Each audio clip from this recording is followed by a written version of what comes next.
It's crazy how Goblin, a very weird goblin, tries to navigate his way through the jungle world and the ugly cave that is now his new home. He later begins to acquire new skills by hunting and eating monsters. However, before this happens, Goblin, whose name was Kaneda in his first world, was brutally isekai'd by some ugly-looking creature. However, little did he know that there is more torture for him as he surprisingly reincarnates, not as a human, but as a very disgusting goblin.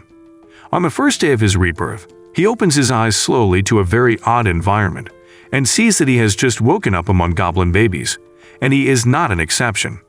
He is also a baby goblin. In reaction to this dreadful event, he cries very loudly with regret. However, an old man who happens to be their guard and parent stuffs his belly with irritating maggots to fill his stomach and keep his mouth shut, as well as the other baby goblins.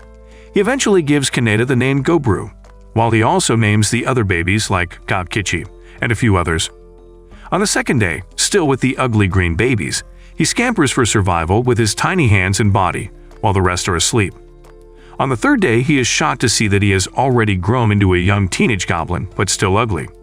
It appears that goblins grow way faster than normal. He stretches his arms and legs and walks out of the goblin's cave. While this happens, other goblins have also grown into teenagers as they examine their new bodies. On the fourth day, their old guardian serves them maggots, claiming that it is the last food they will get from him, as they are now grown and capable of getting their food by themselves. Following this, they collect the maggots and begin to eat like crazy dogs that have been starved for days. Having eaten to their death, Goblin sets out of the cave and is first welcomed by the morning sunlight, and because he is not used to this in the new world, he blocks his eyes with his hand. Meanwhile, Gobkichi, who had been following him all along, also sees the outside world. Here, Goblin observes his environment, where he sees his single sun and a blue sky, coupled with creepy birds flying around. He also sees some strange plants he does not recognize. He notices Gobkichi is also observing and then decides to team up with the biggest of the goblin kids to hunt wild animals. That same day, they both set out to hunt and end up striking a little one-horned rabbit.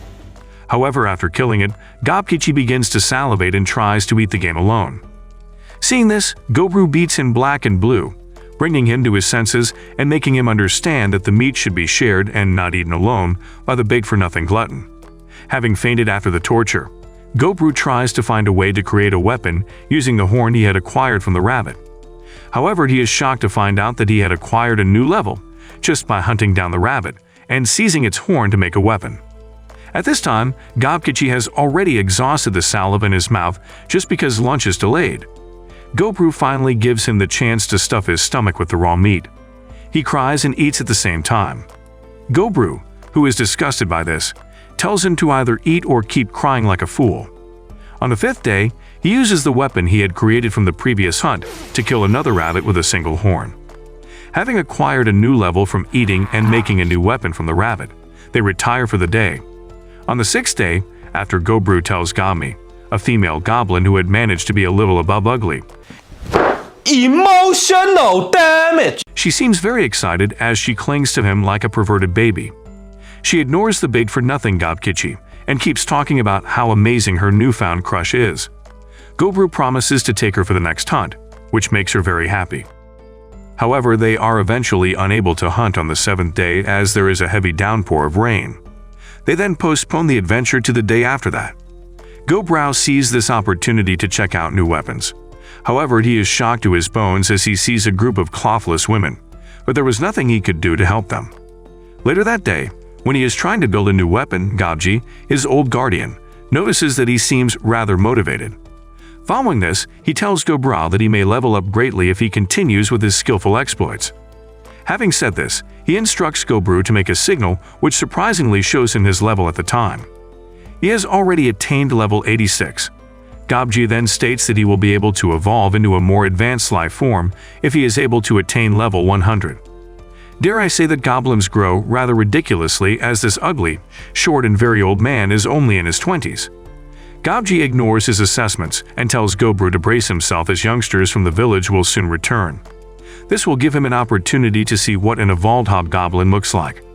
Having said this, he walked away from the hairless young boy. On the 8th day, Gobkichi and Goblin join forces with Gami, and the three combinations of goblins end up pulling off a crazy hunt.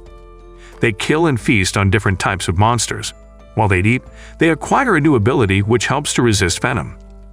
On the 9th and 10th day, they packed their gear and did the usual hunting, and on the 11th day, they made a silly mistake of doing some spelunking out of curiosity. And since curiosity is bound to kill the cat, they almost lost their legs from running for crazy bats that pursued them with tiny wings. However, at some point, Gobru manages to beat some of them with his weapon, and also ends up using his new acquired skill to wipe them off, and in the next minute, these silly goblins pack out many bats to have as breakfast. From eating the disgusting bats, Gobru obtains another ability. Meanwhile, the rest of the lazy goblins are dying of hunger. On the 12th day, while Gobru is sleeping, a pair of jealous goblins who had always stalked him during his hunt gang up to kill him. However, while his eyes are closed, he is still able to detect their presence. He quickly springs up to his feet, and in the next minute, some are injured while some stare in disbelief and regret. However, the moment Gobru tries to teach the rest of them a lesson, Goblin shows up and almost pulls the head of one of them for hurting her man. Gobru, shocked by the way she handles them, tries to plead on their behalf. While this shenanigan ends, on the following day, they run across an orc in the jungle. It took a crazy effort from the 3 goblins to bring it to death, but they eventually got it killed, after which they settled down to have a great meal. They did not even pray before they munched their prey, and probably for Gobru. The most important thing is the skill that is acquired after eating the orc, which is the ability to detect things sharply and also the ability to use the orc language. However, for the first time, he suggests that they take the rest of the meat to their hungry family in the cave lest they try to murder him again. They are first shocked to their bones as they look on like a set of fools on seeing the bag full of meat that is placed before them. They munch on it like hungry dogs after confirming that it is their meal. While Gobru looks at them, he reflects on his selfish nature from his former world and how he seems to have suddenly grown compassionate. Later that night, he sees a bunch of writing in his magic journal and can only remember picking the yes option without understanding what it really was.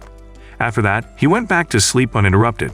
Meanwhile, unknown to him, he had received the blessing of the grand god of demise and origin, and on the 14th day, to his shock, he had grown bigger, handsome, and he now had numerous strands of hair on his head. He looks exactly like his old self in his former world, except that his ears are still ugly, and his body is now blue. Gobkichi had also grown into a fine tall goblin. On seeing them, Gobmi had so much difficulty hiding her excitement, as she was still the same, short and perverted. It is crazy how they both ranked so fast when they were born just a month ago. Following this, Gobkichi suggests that they both have a fight to determine the strongest. Gobru agrees to this and ends up beating him to it. Meanwhile, their fight is interrupted by the invasion of some crazy wolves who are eating up other monsters in the forest. Little did they know that they would be eaten up by their masters. Gobru ends up slaying them with his team and also takes the rest of them home for his goblin family. This is after he had eaten the leader of the wolf pack and had acquired leadership and military ability for himself. Later that day, while the little goblins express their gratitude, he promises to teach them how to hunt and acquire new levels. Having seen that they are happy, he is also happy and vows within himself to eat like crazy and keep acquiring new abilities. On the 17th day, Gobru wakes Gobji to see how the humans that had been held captive by the goblins for a long time had murdered themselves with poison. They had probably taken it because they had lost all hopes of living. Gobji and Gobru give them their last respect and then burn them up into ashes. Meanwhile, as the 26th day approaches, Gobru begins to train goblins for his generation. While doing this exercise, he also ate any promising enemy he could find to acquire new abilities. On a fateful afternoon, when he is training the goblins, a set of suspected creatures that also look like goblins begin to approach. Sensing that there might be great danger, Gobru draws out his sword to kill them as soon as they show their faces. However, he is quickly prevented by Gobji, who explains that the creatures he is trying to kill are the raiders and also his ancestors. He is startled as he wields his sword. Just after this, Gobji welcomes all of them, especially Hoboken, a huge and ugly ancestor who is also his most powerful raider. However, when he sees that they have captured new humans, women, for the intention of reproduction, he is not happy with how the beautiful damsels are treated. Apparently, a goblin's gene is so strong that they are bound to reproduce as goblins even when they mate with ordinary humans. Following this, he personally requests them to look after the captives. This annoys Hoboken so much that he is forced to lock his shirt and confront the newly born bastard. In response to this, scared that their so-called ancestor might hurt their benefactor. The other goblins draw their sword.